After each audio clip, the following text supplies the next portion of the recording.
Good Hi. afternoon, everyone. Thanks for being here. This is part 4 of the blended learning and the NEPF series. We're excited to have you today. My name is Brian Lenz. I'm a coordinator in CCSD for K-12 digital learning technology. And I'm Tambri Tondrick, Executive Director of Operations for Beacon Academy of Nevada, which is a state public charter school authority. We're going to look, we've been holding lessons about the 5 domains of blended learning. And today we're going to talk about part 4, which is classroom culture. The domains that we're going to start with are domain 4.1, routines and procedures. And so we're going to be talking about beginning teachers, what you would see in a developing classroom, what you would see in a practicing classroom, and an achieving classroom. So the purpose of this is for teachers to identify what they can do to improve and become more developed in a blended learning classroom. And for administrators, these are the look-fors. What would you see in a classroom, a blended learning classroom? What would be the expectations for a beginning teacher compared to somebody who's experienced and is more along the achieving lines? And so we'll go to the next slide, and Brian's going to take us through the beginning and the developing. Yeah, so just like before, when we start looking at evaluating these teachers and where they're at and their skills, the beginning and developing are the teachers that probably need a little bit more focus. And here's some of the things to look out for. And we kind of have been talking about these through 2 separate questions. Is it evident when you walk in the room and do your observations and through the conversations with the teacher? And then also, how are the students engaged with this domain? And so when we look at specifically the routines and the procedures, if it's not present at all, right, you don't see anything posted on the whiteboards or the bulletin boards that help cue in the students to what is expected of them and what they're supposed to be doing right now, that would be an indication that they're at the beginning level. And then maybe just the classroom is set up in a really bad way that makes it hard to move around. That's another thing. Like, we love flexible seating, allowing the students to move throughout the room. But if it's not set up to facilitate that, and you got kids bumping into each other, you got kids sitting too close to each of the stations, then maybe we need to look at redesigning that room to make it work better for the students. And then, so what happens when something goes wrong, right? Those things should always be in the teacher's back pocket, that, hey, the internet goes down, this slide deck doesn't work right, everything's freezing. What's the backup plan? And are the students a part of that backup plan and know what's expected? Because as we all know and have experience with tech, if it can go wrong, it will go wrong at some point. So being prepared for that.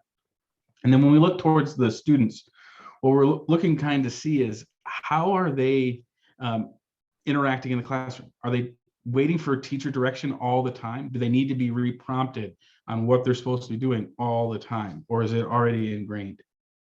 And then we want to make sure there's routines for the actual technology, right? At the lower levels, you have your Chromebook captains that check them in and out, making sure that they're plugged back in.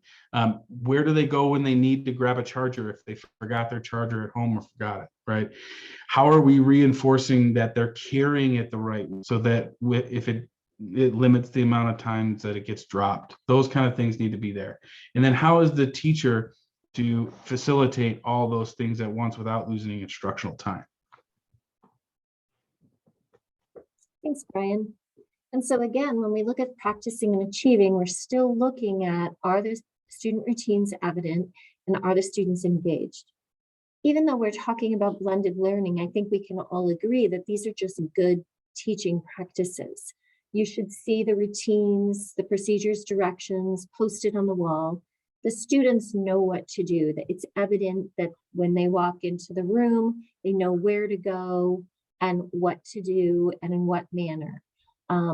Again, the furniture allows for movement efficiently around the classroom, and the teacher has the room set up so that the students know where the materials are, so they can get their they can go get their equipment, the materials, the supplies, and maybe it's a Chromebook, maybe it's a laptop, maybe it's, something else that they're using that day. What is the plan? Is that the teacher has a plan when the technology and Wi-Fi does not work? The teacher, is composed. Students know what to do. Nonverbals are used to inform students about expectations and materials. And, I touched upon some of the engagement, but really you're looking at the students and they're taking an active role in their learning. They have routines in place to get equipment. They know where to go, where to sit, how long to work on something. They have technology routines in place to maximize instructional time. So what is happening in the classroom? And then do the students support each other? Looking for some of that peer-to-peer instruction. Are the students working in isolation? Are they in groups?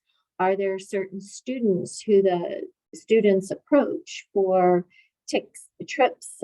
Oh boy, I can't say that word, tips and tricks. And, just so they have somebody else to go to beside the teacher, because you shouldn't have a teacher being pulled in 20 different directions. If the students, are engaged and they know what it is they're supposed to do, the classroom will run smoothly, whether or not everything is running perfectly. Yeah, so then some of the things that you can ask during the observation cycle, to focus in on it, are what are those routines? Some of the strong things that we've seen happen is, teachers put like a red light, yellow light, green light on the door, right when the kids come in. They know if green light's out, that means Chromebooks are out and open. Yellow book just means, hey, just have it on your desk, we're going to get to it real soon. Red means, hey, we're not going to use it till later in the day or later in the period, or not at all. So just put those right away, right? And so that can help at the secondary level. The elementary level, having just like a clip chart of having where they're at, right, by group, and then you can move the clips around as the time allows throughout the lesson, so the students know what to expect at each of those things. Does the teacher have that all worked out? That this is how I'm communicating it. This is how I'm going to be able to communicate with the students when I'm working in small groups, so that the other students know what to do, so they're not interrupting that time that you have with those students. And then you'll know how effective it is if you stay and watch a transition from one activity to another. Do the students just know what to do? Does it seem like, hey, the timer went off, or the cue came and the students just moved, or they switched activities and there was no interaction with the teacher, or very, very limited interaction from the teacher? That's an indication that the teacher has strong routines set up in that classroom. And so just talking through those things, maybe just even asking, what routines do you have to solve a transition, and trying to get that out of the teacher to understand maybe they need to start thinking about those things. And so anything else on that one, Tammy? Any other questions stand out to you? No, thank you, Brian. I think you covered it. Thank you. So the next domain is 4.2, peer accountability. And in this one, we're talking about, at the beginning level, you're going to see the teacher, everything's directing improvements to work and behavior. In the developing, you're starting to see that the teacher is holding students accountable. And then practicing, you're seeing more of that higher level engagement and engaging with others. And what I wanted to point out on this is the NEPF alignment. And so how does this align to the NEPF when you're working in the classroom, or you're evaluating teachers, or you as a teacher? Where does this align on the NEPF? So at the bottom of this slide, you'll notice that it has the instructional practice standards and then the professional responsibility standards. And so 3.4 has to do with the teacher structuring the classroom environment to enable collaboration, participation, and a positive, effective experience for all students. 4.2 is the teacher structures opportunities for self-monitored learning for all students. And 4.3, the teacher supports all students to take actions based on students' own self-monitoring processes. So this is really about peer and student accountability. All right. And so then here, when we start looking at peer accountability at the beginning and developing stage, some of the things that we're looking at is, how is the behavior being corrected? Is it being corrected at all? And if not, then they're probably at the beginning or the developing stage. And then, are there a high level of standards expected of the learning from the teacher? If not, then again, we're going to see some low student engagement, right? They're always going to reach the bar that we set for them, as long as it's a reasonable bar, but we want to make that a reasonably high bar. And so if it's something that they're just not expecting a lot, and that's what the students are, then maybe we need to have further conversations with the teacher. Going back to that last domain, we really want those students to have that autonomy. So these is how it can start to relate to one another. Is there the students owning that with them? Do the standards align to the content that's actually being taught, and do those match the lesson plans? So making sure that that whole cycle is followed through, that when, hey, this is my differentiated instruction time, is differentiated instruction happening? Is the teacher in small group making sure that those things are happening? How does the teacher facilitate off-task behavior when they're in that small group? If they're not addressing it at all because they're focused on that group in time, that's going to be another conversation. And again, an indicator that that teacher is probably at the beginning or developing stage.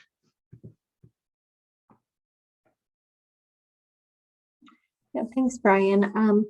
Yeah, at the practicing and achieving level, now you're starting again, a teacher who's definitely more comfortable in the blended learning environment, but it goes back to those good teaching practices. So the students self-monitor behavior and they self-correct. So you're not going to get that without those strong routines in the classroom, where the students understand those expectations. They seek guidance and clarification from their peers before their teacher. So again, they have routines, they have processes.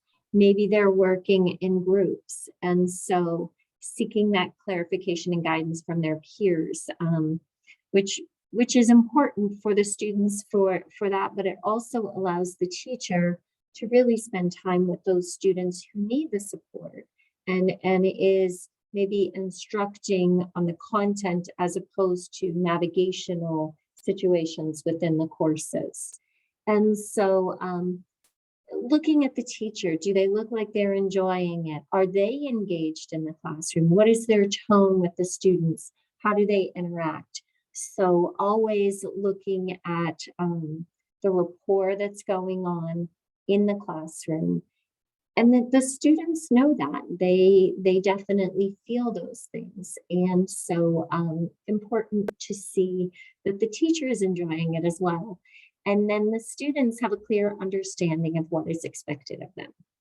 And this is important too about what's taking place outside of the classroom. So oftentimes blended learning, there is the face-to-face component, but there definitely is an online component. And depending on what model you're using, the students may be working from home. And so does the teacher have routines and practices in place for those students when they're not in front of the teacher? How does the student get the understanding if they're not understanding the instructions? Do they have peers they reach out to? Do they have process to contact the teacher outside of it? Is it email? Is it phone? Is it chat? Is it something within your learning management system, the course itself? And so those are important things to look at too. What's happening in the classroom, but what's happening outside of the face-to-face component of the blended environment. And then looking at the students, are they engaged? Can you walk in the classroom and say, hey, why are you learning this? Do the students feel motivated to do their best work? That's important too. Where are the students scoring? Are they comfortable getting a C so they can move on to the next lesson? Or are they trying to get their A's? So what is motivating the students? Are there different things built into the class to motivate the students? Are there badges? Are there goals that the teacher is setting with the students? So, and then also looking at the students, do they know their strengths? And if they know their strengths, do they also know how to get support through their challenges? And so we want them to feel engaged and excited about learning, motivated to do the work, as opposed to, I'm so confused in this class, I never know what the teacher wants from me. Why am I doing this? Those are things you would not expect to hear in a classroom by a teacher who's performing at the practicing or achieving level. And I think I've got everything covered there. Have a good evening. Thank you. All right, so then when we look at this, some of the questions that we might want to ask is, where is the focus of all the accountability coming from? So when we're going over those beginning and developing, it may sound like, hey, this teacher has it all together, right? There's high expectations, and we got the board is all set with the rules and expectations, but at that level, it's all teacher driven. And so what the practicing and achieving is looking at is how involved are those students, and is their accountability, have they not only owned their learning, but owned the accountability of their actions in the classroom. And so when we start looking at it, what is the evidence that is expected of the students? The 3 before me rule is a classic example of this, meaning that when a student has a question, do they ask 3 other students before they come to the teacher? Really setting the expectation that when I'm in small group, I'm giving my individual attention to these students, and I'm going to do the same thing when I pull you up for small groups. So let's respect this time for everyone. Do the students understand that? Because that's where really the power of this modality of teaching is in that small group time. So we really want to put that above everything else and making sure that they are. And then, typically one of my favorite questions here is, does it seem like a happy class? A task-driven class, or a teacher that is always forcing the discipline down, that burns everybody out, the teacher and the students. So what is the overall feel in the classroom? And maybe this is one of the reasons that some of that joy has left that classroom. And so that can be a conversation starter. Are you happy doing what you're doing? And going from there. So let's go on to the growth mindset. Thank you. So domain 4.3 focuses on growth mindset. This alignment to the NEPF is to standard 4, which says students engage in metacognitive activity to increase understanding of and responsibility for their own learning. So again, we're trying to develop the students so that they know why they are learning it, what they're learning, how they're learning, all of those important questions, and that the teacher is structuring the classroom both on campus and virtually. Again, this is blended learning, so online opportunities, that the teacher is structuring opportunities for self-monitored learning. So having the students hold themselves accountable for their own learning. And so growth mindset 4.3, we're looking at the beginning where the students believe their knowledge and skills are fixed, to the achieving level where the students always believe they can grow their knowledge and skills and realize success through self-directed effort. And so, Ryan, if you want to talk to us about the beginning and developing classroom. Sure. Thanks, Tammy. So one of the things that we're looking at here is, how are the results and success defined in the classroom? And so at the beginning level, it may all be score and grade driven, right? Like, you're going to get a C or you're going to get a B, and it's all focused on, hey, this isn't this isn't an A, please retry, right? So really, that's not really helpful feedback, right? That helps support a growth mindset. So focusing in on just doing well on the assessments, those multiple choice tests is not what we want to see. And then, if that's kind of the culture of that classroom, when you're talking to students around a challenging activity, you hear them say, I can't do this, or this isn't my thing, I don't like this, I'm not good at this. And then there's very little or no chances for the students to reassess or to try again at those activities in which they were not successful initially. Thank you.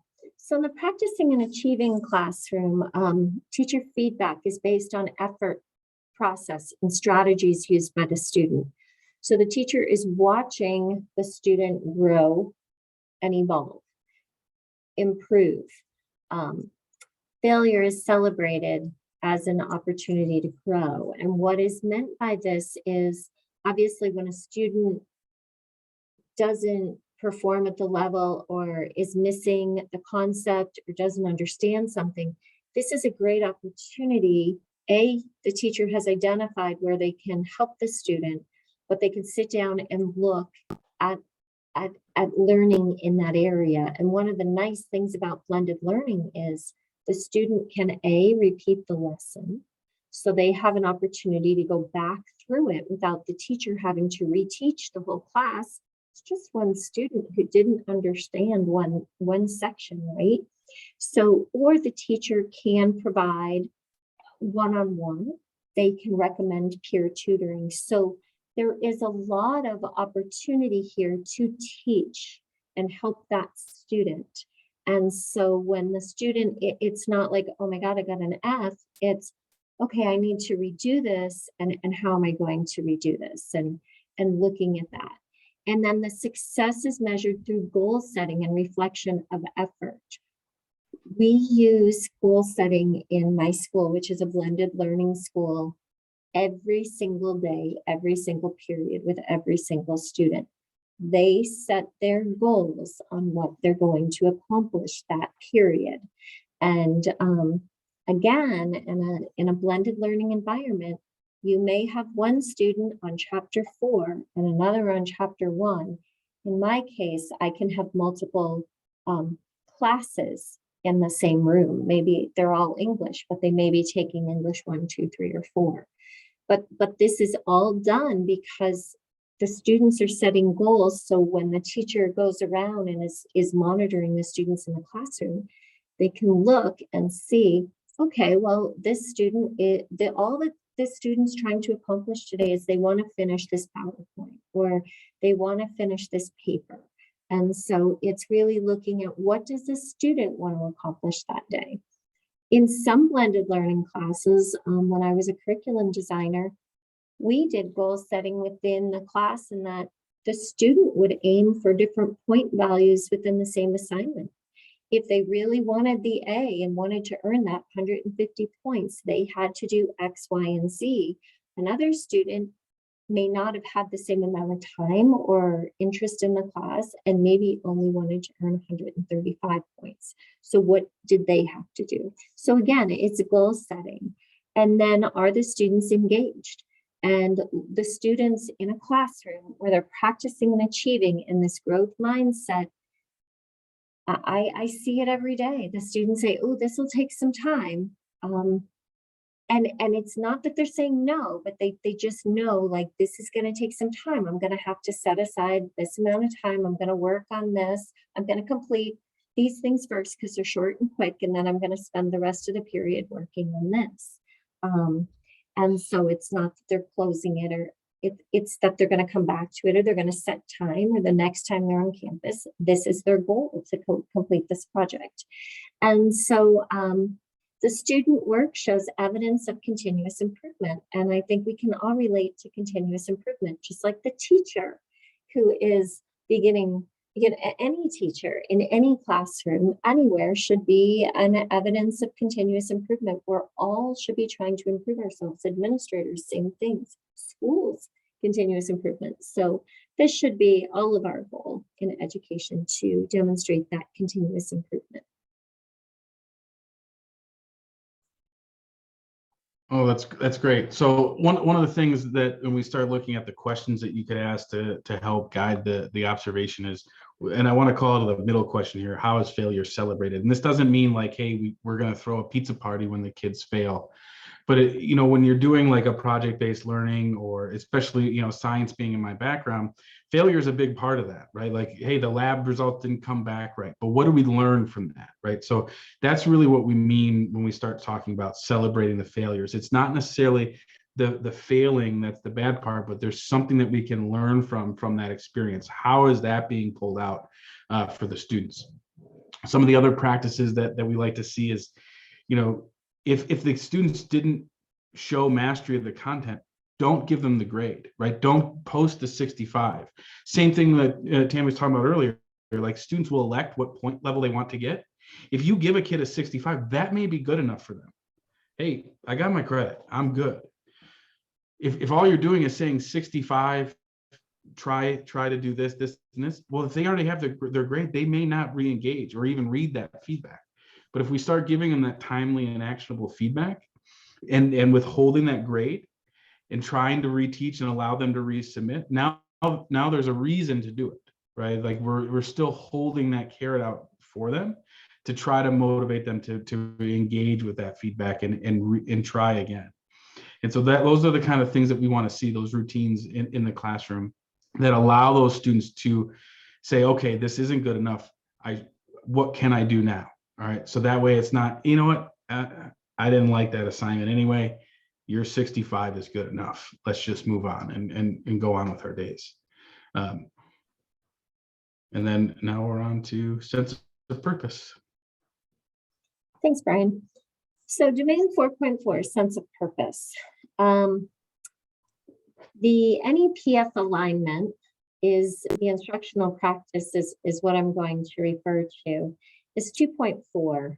And I believe that blended learning provides such a great opportunity for teachers to demonstrate this standard. And its teacher operates with a deep belief that all children can achieve, regardless of race, perceived ability, and socioeconomic status. And I'll explain why in a minute. And then 3.4 is teacher structures the classroom environment to enable collaboration, participation, and a positive, effective experience for all students. And so when you're in a blended classroom, the students can be working at their own pace and their own path. And so you're not teaching to the middle. And you will find that different students excel in different areas of the classroom. And that really allows all of your students to excel at some point. And so they develop, they start to develop these positive, respectful relationships. And so you want to see that. You want your students to feel that they belong in the school, in your classroom, that they have the confidence to explore and define their purpose. When you start seeing this, you're starting to see the students really feeling comfortable engaging in the classroom activities. When they don't have a sense of purpose and they don't believe they belong, and they feel they don't have anything to contribute, you're always going to have that. Some students, participating, and other students, hiding and don't make eye contact because don't want to be called on. And so I think this is a great domain to talk about. So Brian, if you want to take us to the next slide. Yeah, absolutely. So when we start talking about sense of purpose, really the students need to see themselves in the classroom, right? And feel like they belong there. And so when we start looking at what are those routines that are present, at the beginning and developing, it's going to be like almost like a fiefdom, right, type approach where the teacher's the royalty and decrees everything that's going on in the classroom, right? Completely controls everything. There's no collaboration happening between what are our expectations, what are our rules, why are these our procedures, and the identities of the individual students are completely lost, right? hey, it's a very generic classroom when we think back to like the 1990s sitcoms, right? Like those things where the teacher's out of touch and sit down, be quiet, all those kind of behaviors. And so when we look at the students on the student side, how are they engaged? Are they able to see themselves? Do we see like how each student is represented in those expectations? One of the things that we start to look here, I talked a little bit about flexible seating, but just it could be as simple as, hey, if a kid needs to be able to move around just to get the energy out to be able to focus, is that allowed? Or does the teacher have that expectation that to be on task, you need to be in your seat, you need to be quiet, you need not to move? Now, I'm not saying just let everyone just jog around the room, but there needs to be some kind of balance. And that's where the kid is able to start seeing themselves in that classroom. Hey, this is what I really need to be successful. How can you and that student work together to come up with a plan that works for everybody? And in that way, you kind of can start moving up the scale instead of being at that beginning or developing phase. Thanks, Brian. And so at the practicing and achieving level, the differences are seen as assets and leveraged within the community. So what is it that makes, the students unique? And when you're building that classroom culture, not giving certain assets more weight than other assets. All your students are in your class participating equally, and they're supporting each other. You're working with your students to make sure that they contribute, but that their peers are also supporting them. It has to be a safe place for the students to feel this sense of purpose. And it's okay to be unique, and stressing that you may have an artist in the classroom who expresses themselves that way, and that should be through the medium of drawing. And is that any different than a student who can express themselves differently? So really, it's the learning community is evident through multiple ways. That there's collaboration, there's support, everybody is celebrating a success, they're sharing their passions, their interests, and they're allowed to grow in those areas. And so very challenging to see this always. And so I think in the sense of purpose, it's something that you build into your routines as your classroom culture, so that it's just something you're building upon each and every day they're in your classroom.